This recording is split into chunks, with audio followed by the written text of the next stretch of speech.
Senhor esteja convosco. Proclamação do Evangelho de Jesus Cristo segundo João. Estava próxima a Páscoa dos judeus e Jesus subiu a Jerusalém. No templo encontrou os vendedores de bois, ovelhas e pombas e os cambistas que estavam aí sentados. Fez então um chicote de cordas e expulsou todos do templo, junto com as ovelhas e os bois. Espalhou as moedas e derrubou as mesas dos cambistas. E disse aos que vendiam pombas: tirai isto daqui. Não façais da casa do meu pai uma casa de comércio. Seus discípulos lembraram-se mais tarde que a Escritura diz: o zelo por tua casa me consumirá. Então, os judeus perguntaram a Jesus: que sinal nos mostras para agir assim? E Jesus respondeu: destruí este templo e em 3 dias o levantarei. Os judeus disseram: 46 anos foram precisos para a construção deste santuário, e tu o levantarás em 3 dias? Mas Jesus estava falando do santuário do seu corpo. Quando Jesus ressuscitou, os discípulos lembraram-se do que ele tinha dito e acreditaram na Escritura e na palavra dele. Palavra da salvação.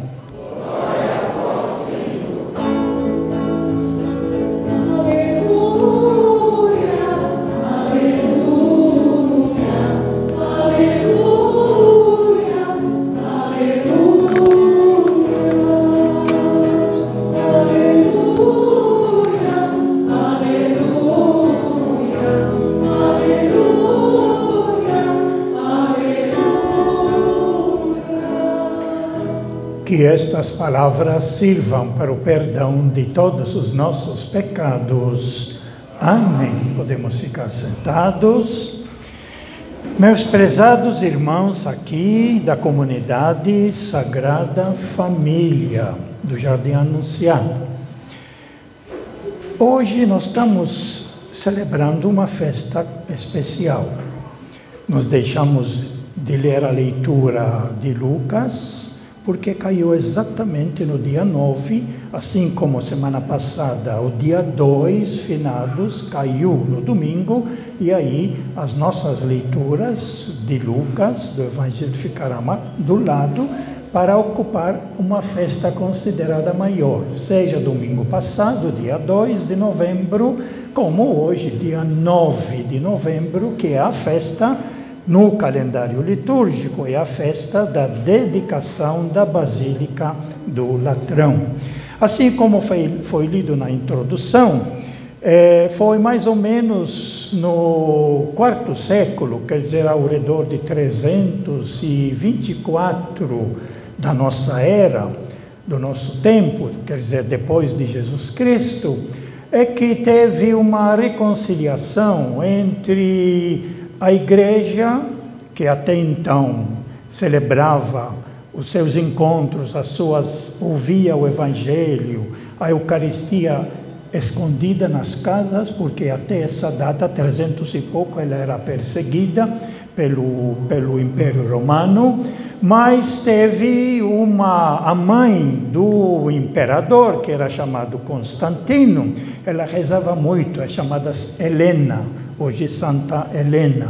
Ela rezava muito porque ela se converteu ao cristianismo, viu a importância e o projeto de Jesus e o seu ensinamento, e rezava muito para o filho dela, que é o Constantino, o imperador, da época poder se converter. E segundo diz a história, ele viu no céu, antes de uma grande batalha, uma visão de uma cruz, que é o símbolo, na realidade, que usamos nós, os cristãos, e aí ouviu uma palavra que dizia: com esse sinal você vencerá o inimigo. E venceu.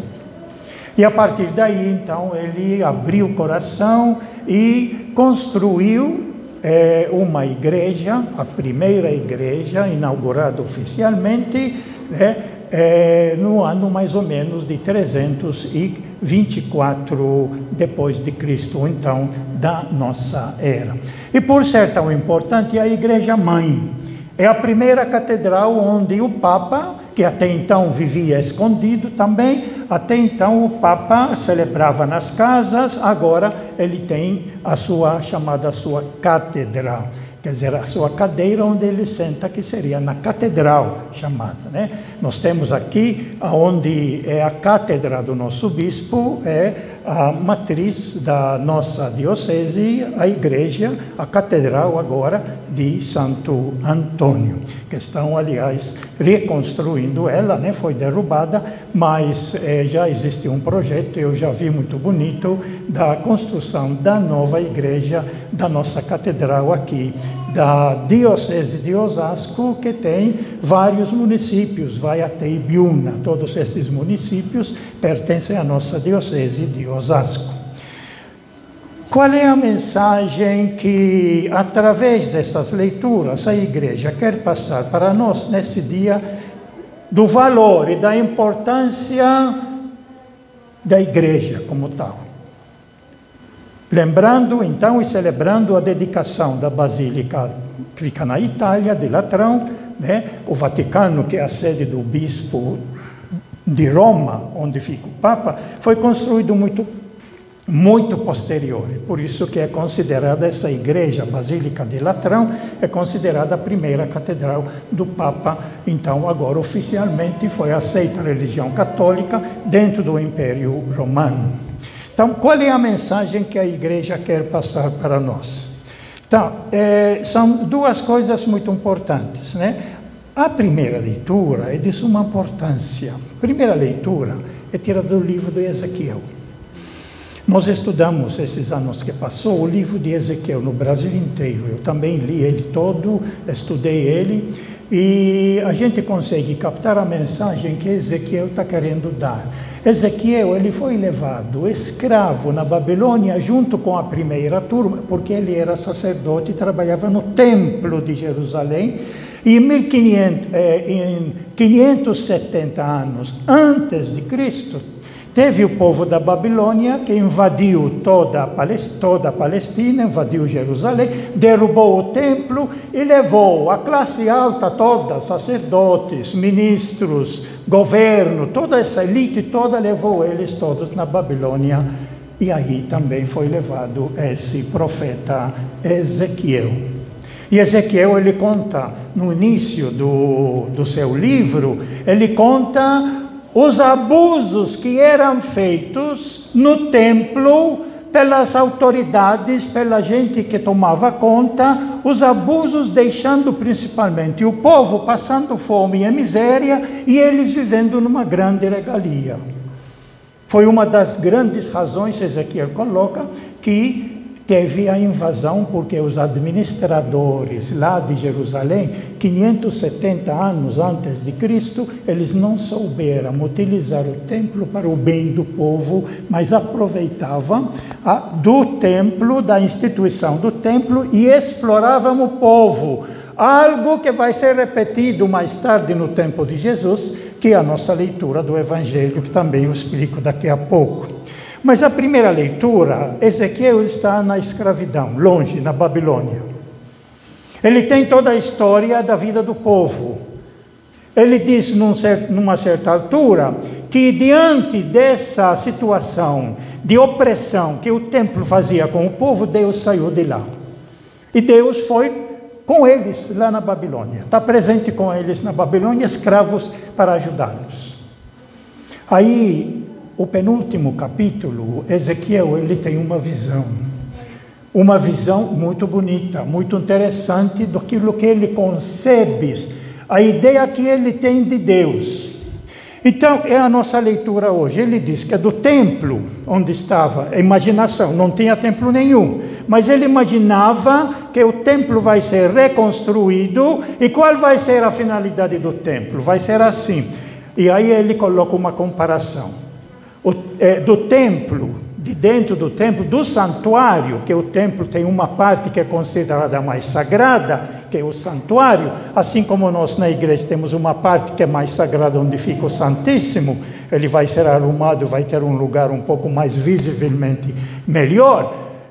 Então, desse santuário brotava e saía água, e aí ela vai embora a água, e ele diz aqui, na medida que ele vai entrar na água, primeiro entre o pé, depois entre o joelho, depois entre aqui no meio, e aí não conseguia mais, porque na medida que vai andando, vai afundando, e a água vai subindo. Essa água, diz aqui, onde o rio chegar, não, antes, essas águas correm para a região oriental, descem para o Vale do Jordão, desembocam nas águas salgadas do mar, que é o Mar Morto. Eu fui no Mar Morto. O Mar Morto, ele está muitos metros abaixo do nível do mar, portanto não tem onde sair. A água que cai nele fica acumulada lá, e aí muito, muito salgado, que você não consegue entrar na água e colocar os pés no chão, não te deixa. Tanto é assim que você pode levar o jornal, ficar deitado na água lendo o jornal. Tanto material que vem correndo nos rios e acumulando nesse rio. Então aqui ele está dizendo, essas águas que saem do templo, notem bem, nunca podemos esquecer disso. As águas saem do templo, vão no rio, aí formam-se os braços, outros rios pequenos, riachos que vão se espalhando. Mas o grosso modo ele vai descer na água do rio, desembocam nas águas salgadas do mar, o Mar Morto, e eles se tornarão saudáveis. Saudáveis. Onde o rio chegar, e os seus braços, onde essa água que sai do templo chegar, todos os animais que aí se movem poderão viver. Vocês sabem que sem água não tem vida. Vocês sabem que quando no interior vocês tomavam, quem vinha de lá, água suja do rio, cedo ou tarde você vai ficar doente. Então, haverá peixes em quantidade, pois ali desembocam as águas que trazem saúde. De onde vêm essas águas? Do templo. Então, a imaginação dele é que o templo novo que ele imagina que vai ser construído, vai ser diferente do outro. Em vez de destruir o povo, roubar o povo, explorar o povo, vai ser um templo, na comparação que ele faz, de onde vai sair tudo aquilo que faz bem para o povo. E continua, nas margens, junto ao rio, de ambos os lados, crescerá toda espécie de árvore frutífera. Suas folhas não murcharão, e seus frutos jamais se acabarão. Cada mês, as árvores darão novos frutos, pois as águas que saem do templo, pois as águas que banham as árvores saem do santuário. Seus frutos servirão de alimento e suas folhas serão remédio. Olha que imagem bonita que ele coloca a função do templo. A função do templo é para gerar vida para o povo. Não como vai nos mostrar o Evangelho, e como era o templo que foi destruído pelos babilônios, e levados todos escravos na Babilônia, não como esse templo explorador, que chama o povo para o templo para roubá-lo. Aquele foi destruído. Agora Ezequiel está imaginando o tempo novo, aonde o templo será reconstruído, mas com essa finalidade de trazer vida e mais vida para todo mundo. E aí nós temos a nossa leitura do Evangelho, que é exatamente o contrário disso. Jesus entra no templo porque esse templo depois foi reconstruído. O primeiro templo foi construído por Salomão. esse que foi destruído por causa da exploração. Não sobrou pedra sobre pedra. O primeiro, construído por Salomão. Aí construíram o segundo templo, que é esse da época de Jesus. E Jesus vai, logo no início do Evangelho, João conta, ele foi na festa de Páscoa, onde era costume o judeu ir visitar o templo, no mínimo 3 vezes ao ano, nas festas principais. Jesus foi também. Entrou no templo, e aí ele observa coisas estranhas. Como o templo, que ele chama a casa, não façais da casa do meu pai uma casa de comércio. Transformaram o templo para poder explorar o povo e tirar do povo dinheiro. E fizeram normas e leis, onde cada judeu que ia no templo tem que oferecer sacrifício, senão os seus pecados não serão perdoados. Então todo mundo que errou, ele quer ir diante de Deus, porque acreditavam que a presença de Deus está no templo, no Santo dos Santos, chamado santuário. Ir lá, comprar um animal, entregar esse animal ao sacerdote para oferecê-lhe em sufrágio dos seus pecados, para você receber o perdão de seus pecados. Senão, você não será perdoado. Vocês veem aquela leitura que nós temos na leitura do Evangelho, onde Jesus para o paralítico disse, seus pecados estão perdoados. Como? É só lá no templo que podia perdoar os pecados e oferecendo um sacrifício de um animal. É o esquema que foi montado para explorar o povo. Por isso que Jesus, agora na nossa leitura do Evangelho, então, Jesus vendo os vendedores de bois, ovelhas, pombas e os cambistas que estavam aí sentados, ele fez um chicote de cordas, expulsou todos do templo junto com as ovelhas e os bois. Espalhou as moedas, porque tinha que ser a moeda do templo, para você poder comprar o animal. O pessoal vinha de outros lugares que tinham moedas diferentes, e derrubou as mesas dos cambistas, e disse aos que vendiam pombas, tira isso daqui. Não façais da casa do meu pai uma casa de comércio. Usar o nome de Deus em vão. Esse é o mandamento. Um dos 10 mandamentos é lá logo no início. Todos vocês estudaram no catecismo os 10 mandamentos. Não usar o nome de Deus em vão, explorando os outros. E isso mostra exatamente que o projeto de Jesus, que ele trouxe do Pai, é projeto de fraternidade, é projeto de partilha, que não admite exploração. E a pior coisa é explorado pelo próprio nome de Deus. Isso não aconteceu só nesse tempo. Isso sempre aconteceu. Você vê no Antigo Testamento, o primeiro templo fez a mesma coisa. As lideranças do templo sempre puxam para si e tentam tirar o máximo que puder do povo.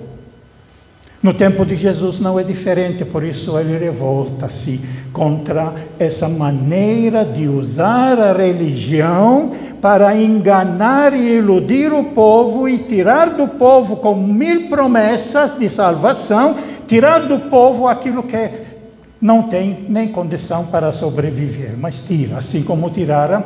Jesus ficou revoltadíssimo quando viu aquela viúva.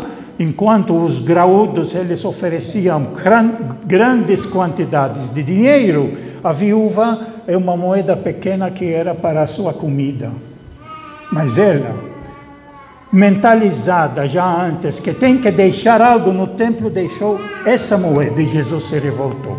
Saiu fora, isso está no Evangelho de Marcos, saiu fora e disse para os discípulos, estão vendo essas construções todas aqui do templo? Porque o templo não tinha só a parte onde se encontrava para o sacrifício, mas tinha a parte da administração de todo o país de Israel. Estão vendo essas construções todas? Não sobrará pedra sobre pedra. Tudo será destruído. Isso aconteceu no ano 70, depois do nascimento de Jesus. Jesus já tinha morrido 40 anos, mas tinha os seguidores de Jesus, e os seguidores de Jesus que depois escreveram os 4 evangelhos. O evangelho de Lucas, ele deixa bem claro, o evangelho que nós estamos lendo: enquanto você não destruir o templo, não vai conseguir estabelecer o reino de Deus, porque o templo ilude, engana o povo, falando de um Deus que não é o verdadeiro, mas o povo cai nessa tentação de acreditar que está fazendo as coisas para Deus.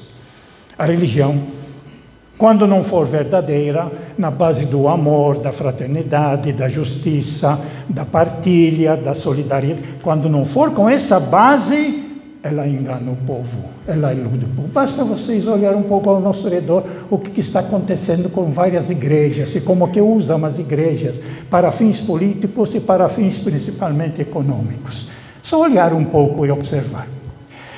Então, essa leitura hoje ela foi colocada exatamente por esta razão. Ele nos colocou a primeira leitura.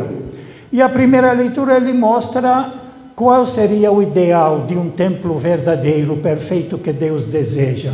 É que de Deus sai, assim como água que sai e vai fertilizando todos os lugares e dando vida para todas as pessoas. Esse é o ideal que Ezequiel coloca, que não aconteceu.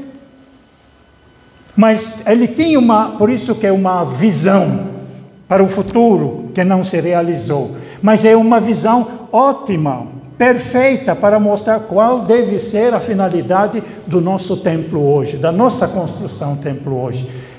A nossa presença aqui, qual deve ser a finalidade? É exatamente como a de Ezequiel imaginou. O templo serve de base para unir o povo, para depois sair e como água, espalhar a água em todo lugar e que gera a vida. O Papa João Paulo II, ele tem uma frase que ele disse aos nossos bispos, que eu vou ler para vocês, que é interessante perceber, porque ele compara, assim como Ezequiel, a água que sai do templo para gerar vida e entrar em todos os piores lugares, e aí recuperar a vida das pessoas. O Papa fala, essa é a função da Eucaristia, que nós estamos celebrando a memória de Jesus. Quando ele diz, olha, assim como o coração, e aí compara o coração. Ezequiel comparou a água, o Papa comparou ao coração. O que faz o coração? Bum, bum, bum. Ele joga o sangue para tentar chegar no corpo todo, e principalmente nas partes mais longe, mais difíceis, onde tem machuques, onde tem doença. E na medida que o sangue vai passando, ele vai tirando as sujeiras todas e vai deixando a vida da pessoa com saúde.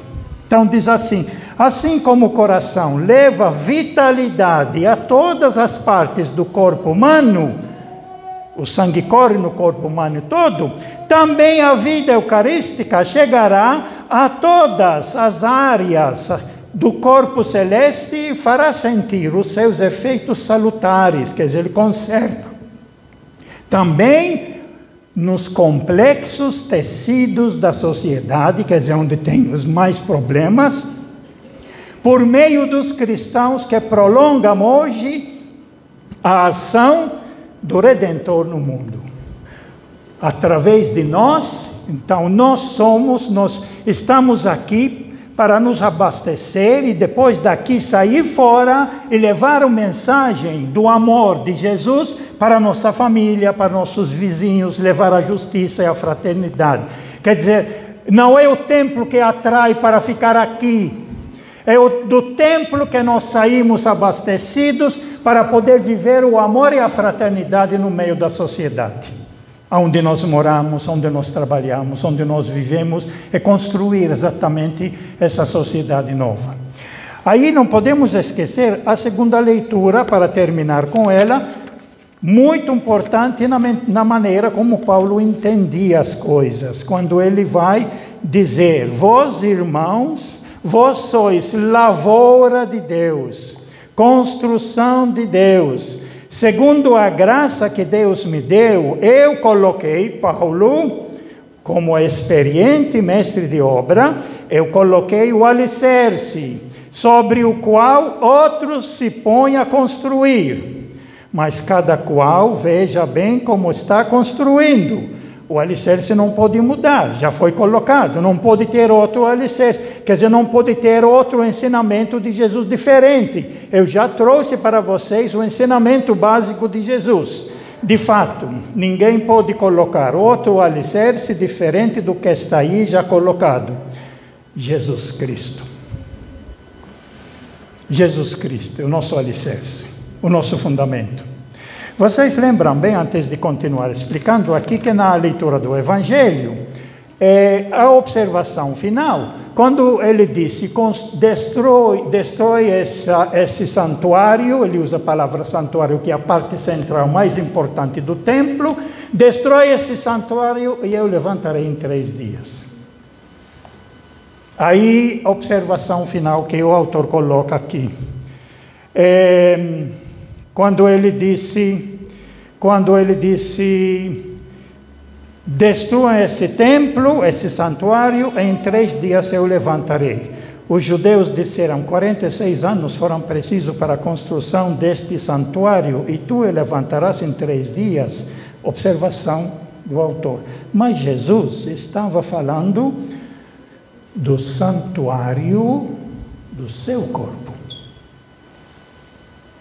que Paulo coloca como fundamento. De fato, ninguém pode colocar outro alicerce, outro fundamento, diferente do que está aí já colocado. Jesus Cristo. Ele é o fundamento. Jesus Cristo. Por isso os evangelhos são tão importantes, porque eles nos revelam quem é Jesus Cristo, qual é o seu projeto. E aí ele diz uma coisa de suma importância.